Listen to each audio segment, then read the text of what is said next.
Tu as tendance à procrastiner, peut-être à laisser courir les choses ou alors au contraire à te surcharger de choses pour éviter d'aller à l'essentiel et d'affronter ce que tu dois affronter. Eh bien, regarde bien cette vidéo, je te donne 5 habitudes à intégrer dans ton quotidien pour ne plus procrastiner. Salut, je suis Céline, je te souhaite la bienvenue sur cette chaîne et je sais ce que c'est que ça fait d'être hypersensible et de ressentir un chaos émotionnel qui te pousse parfois à la procrastination parce que ça te déborde et que tu ne peux plus. Je le sais parce que j'ai ressenti ça pendant des années et des années jusqu'à trouver comment faire.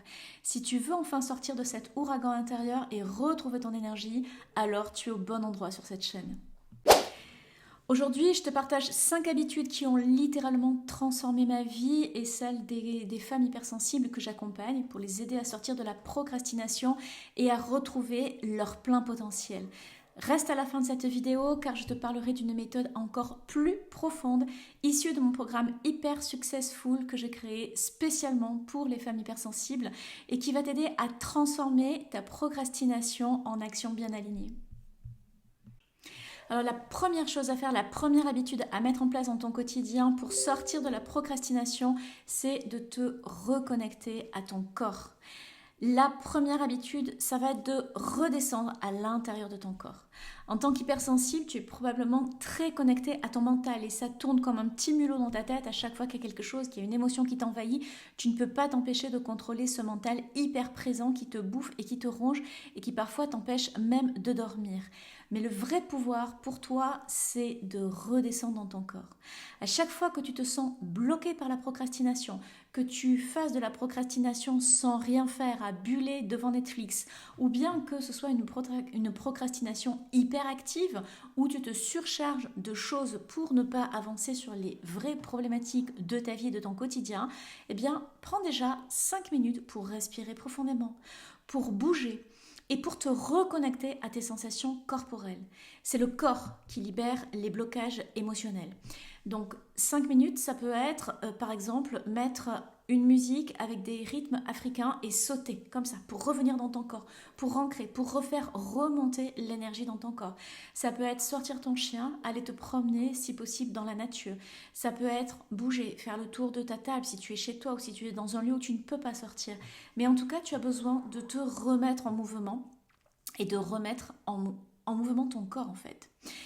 Je vais te partager l'histoire de cette cliente qui ne pouvait jamais avancer sur son projet jusqu'à ce qu'elle apprenne à bouger à chaque fois qu'elle se sentait bloquée. Au début, ça a été dur pour elle parce que ce n'était pas une habitude qu'elle avait. Et pourtant, petit à petit, à force, elle s'est rendue compte qu'à chaque fois qu'elle mettait son corps en mouvement, eh bien, ça apaisait son mental. Et à partir de là, elle a eu le déclic pour sortir de ces états de procrastination dans lesquels elle était littéralement enfermée. Tous les jours, elle était enfermée dans ces états de procrastination. Elle oscillait entre une partie Netflix et une partie à faire des tas de choses dans la maison, mais à avoir l'angoisse de faire ce qu'elle devait vraiment gérer. Et le fait, à chaque fois qu'elle ressentait ça, cette angoisse, cette peur, cette fuite, en fait, c'est un mécanisme de fuite, eh bien, elle s'est mise à bouger. Elle sortait de chez elle et elle allait marcher 10 minutes, un quart d'heure autour de chez elle et elle revenait. Et à partir de là, elle avait refait circuler l'énergie et c'était ce dont elle avait besoin pour repartir et pouvoir affronter ce qui lui faisait peur. Alors la deuxième clé, mon deuxième secret, c'est de te fixer des micro-objectifs. C'est simple, à chaque fois que tu as quelque chose à faire, découpe-le en toutes petites tâches. Prends l'habitude toutes les semaines de te fixer des objectifs de ta semaine. Qu'est-ce que tu veux faire cette semaine de manière globale? Et chaque jour, tu vas reprendre cette liste et tu vas te faire une petite liste de choses à faire, mais petites. Et à chaque fois que tu fais quelque chose, tu le coches sur ta liste. Et puis par exemple, moi je vais te donner un exemple. Dans la journée, j'ai des choses à faire pour mon activité. Je dois faire des tournages vidéo comme celle-ci. Je dois faire des reels. Je dois faire de la communication sur tous les réseaux. Et ça, je le note. Et j'ai pris l'habitude aussi de noter toutes les actions de mon quotidien qui paraissent anodines. C'est-à-dire, si entre deux, je fais le ménage chez moi, ou que je pars faire les courses, ou que je vais chercher ma fille, eh bien tout ça, ça fait partie des choses que tu fais dans ta journée. Et je t'invite vraiment non seulement à te découper des micro-objectifs, mais à faire la liste aussi de tout ce que tu fais dans la journée. Et ça va t'aider à te rendre compte, en fait, de ce qui est important ou pas, aussi de là où tu dépenses ton énergie, parce que tant que tu ne te fixes pas des objectifs, eh bien ton énergie, elle est dissipée ailleurs en fait, et souvent on est fatigué physiquement, on est épuisé moralement parce qu'on n'y est pas arrivé. Donc prends l'habitude de te fixer des micro-objectifs et de les maintenir focus malgré tout ce que tu as à faire dans la journée. Peut-être que tu te rendras compte aussi que dans tes micro-objectifs, eh bien pour toi c'est aussi important d'aller chercher ta fille que de faire cette action que tu voulais pour ton travail par exemple. Et donc il faut que le micro-objectif de ta fille aussi apparaisse dans ta liste du matin. Donc fixe-toi des micro-objectifs parce que du coup ça te vient tellement simple et plus facile de passer à l'action. Et puis faites-les. Chaque petite victoire réalisée dans la matière concrètement te donne l'élan pour continuer. Alors mon troisième secret, ma troisième clé, c'est lâche le perfectionnisme. Mais avant, juste un petit mot pour te dire, fais péter les pouces si cette vidéo te plaît, si tu as envie, si tu aimes ce que je partage, clique sur le petit pouce bleu, ça m'aide pour le référencement, c'est beaucoup plus facile pour moi de continuer à faire des vidéos s'il y a de plus en plus de personnes qui les voient. Donc, par rapport au perfectionnisme, ce qui est important, c'est d'arriver à lâcher ce perfectionnisme. Alors je sais, c'est pas facile, parce qu'en tant qu'hypersensible, tu as besoin que tout soit parfait et tu as cette volonté de contrôle parce qu'on t'a tellement renvoyé l'image que tu n'étais pas comme il fallait, tu es trop, tu n'es pas dans la norme, que tu es obligé, tu te sens obligé depuis toujours vraiment de verrouiller ce que tu vas faire et d'avoir une maîtrise sur tout. Mais ça te bloque parce qu'en fait dans la vie, rien n'est jamais parfait. Accepte d'avancer avec l'imperfection. Alors ça, c'est un immense pas que tu vas faire vers toi-même et pour sortir de cet état de procrastination régulière, c'est d'accepter l'imperfection. Chaque pas que tu fais est important et surtout s'il n'est pas parfait. Et oui, tu as le droit de te tromper parce que c'est en faisant les choses que l'on apprend et pour apprendre, il faut se tromper. C'est absolument nécessaire. Pour ma part, la façon dont je m'en suis rendu compte, c'est le jour où j'ai fait un stage de poterie, le premier stage de poterie que j'ai fait. J'ai mis la main sur le tour, la potière m'a montré comment faire, j'ai monté et c'est parti de traviole. Et là, je me suis arrêtée, j'avais bousillé une boule de terre et j'étais tétanisée. Je me rappelle, j'étais tétanisée parce que quand j'étais enfant, mon père me disait, m'engueulait toujours, tous les jours, c'est pas comme ça qu'il faut faire. Mais il m'expliquait jamais comment il fallait faire. Et du coup, j'avais une angoisse de mal faire. Il fallait que je maîtrise tout. Même quand j'apprenais quelque chose, il fallait que je maîtrise la chose pour pouvoir apprendre. Donc ça en arrivait à un état de dingue. Et là, je suis restée tétanisée et la potière a été incroyable parce qu'elle m'a dit, ah, mais ce qu'il y a de magique avec la terre, en fait, c'est que tu peux la recycler. Donc, c'est pas grave. Regarde, tu colles la boule, je vais t'apprendre à recycler la terre. Et en fait, c'est génial. Tu peux utiliser autant de boules de terre que tu veux. On les recyclera et dans 2 jours, tu peux recommencer avec la même terre. Eh bien, ça a fait péter quelque chose à l'intérieur de moi. Et enfin, je me suis autorisée à me tromper. Et c'est vraiment quelque chose que tu dois intégrer même dans ta façon de vivre. Rappelle-toi qu'un bébé, pour apprendre à marcher, il se met debout et il tombe plus de 3000 fois. Quand tu as appris à marcher, tu es tombé 3000 fois avant de réussir à te tenir debout et à avancer. Ok ? Donc ça, je veux que tu te l'accordes encore aujourd'hui. Accepte-toi de te tromper. C'est parce que tu te trompes et parce que tu comprends là où tu as fait une erreur que tu vas pouvoir progresser, avancer.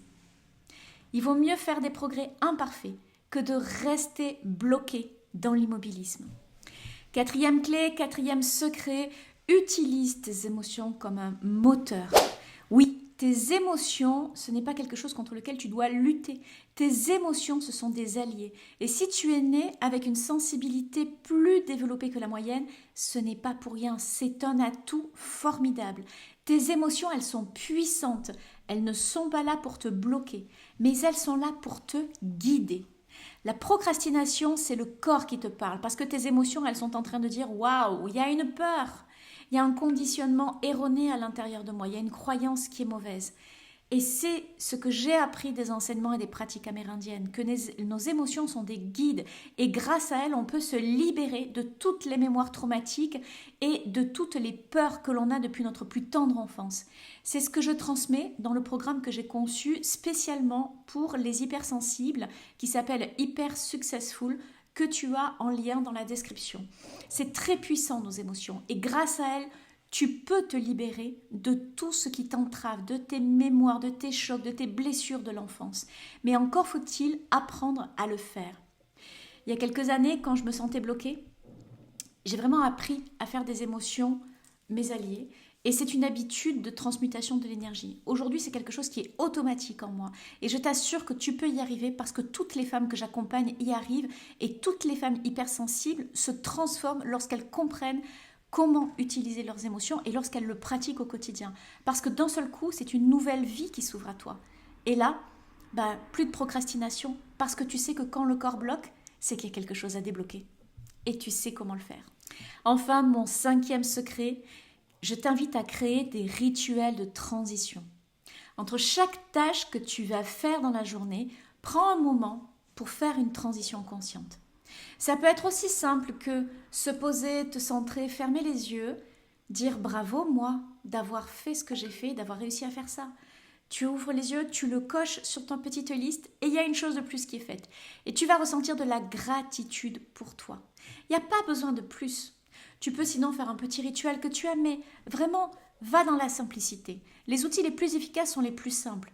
Ce qu'il faut, c'est l'intégrer dans ton quotidien comme une habitude de vie. Ces moments où tu vas marquer la fin d'une étape et où tu prends le temps d'être en gratitude pour toi sont vraiment, vraiment importants parce que ça va te permettre de mettre ton énergie, de dire ok, à l'intérieur de toi, ça c'est terminé, je peux tourner la page et je peux mettre focus et mettre mon énergie sur une nouvelle intention. Donc, par rapport à ça, fais ton petit rituel, prends ce temps pour te remercier, pour être dans la gratitude de toi, pour te féliciter de ce que tu as fait. Et tu verras que plus tu vas te féliciter, plus tu vas dire à ton cerveau inconscient « Waouh, mais j'ai fait encore une nouvelle chose et j'y suis arrivée ». Et plus lui va se dire « Waouh, mais en fait j'y arrive petit à petit à faire et à réaliser ce que j'ai marqué sur ma liste ce matin et toutes les semaines à faire ce que j'ai marqué sur ma liste à la fin de la semaine ». Plus tu vas faire ça, plus tu vas être dans la gratitude, dans le remerciement, plus tu vas te fêter chaque semaine d'avoir fait tout ce que tu as fait, plus ton cerveau inconscient va se dire « Mais en fait, je suis capable. Je suis capable et quand je passe à l'action, j'avance et je suis capable de le faire. » Et tu vas voir que plus tu vas faire ça, moins il y aura de résistance de ton inconscient et moins tu auras tendance à procrastiner. En conclusion, la procrastination, c'est vraiment un mécanisme de fuite qui est mis en place par ton cerveau inconscient pour te protéger parce que lui, il croit que tu n'es pas en capacité de faire ce que tu as à faire. Je t'invite à mettre en place ces 5 habitudes dans ton quotidien parce qu'elles vont vraiment t'aider à sortir de la procrastination. Mais si tu veux aller encore plus loin et transformer profondément ta manière de fonctionner, alors inscris-toi au programme Hyper Successful. Je l'ai conçu pour toi et il est accessible à tout le monde. Tu verras, je te laisse le découvrir. C'est une petite pépite vraiment accessible financièrement à tout le monde. Grâce à ça, tu vas apprendre à te libérer de la procrastination dès le premier module et en apprenant à avancer avec confiance dans la vie. Si tu es prête à finir avec la procrastination et à reprendre le contrôle de ta vie, eh bien écoute, rejoins-moi de l'autre côté, inscris-toi et on se retrouve sur le groupe Discord du coup qui est dédié à la communauté des alchimistes. C'est la communauté des hypersensibles, ceux qui ont décidé de transformer leur plomb en or et de faire de leur hypersensibilité vraiment le moteur de leur vie. Tu nous rejoins ?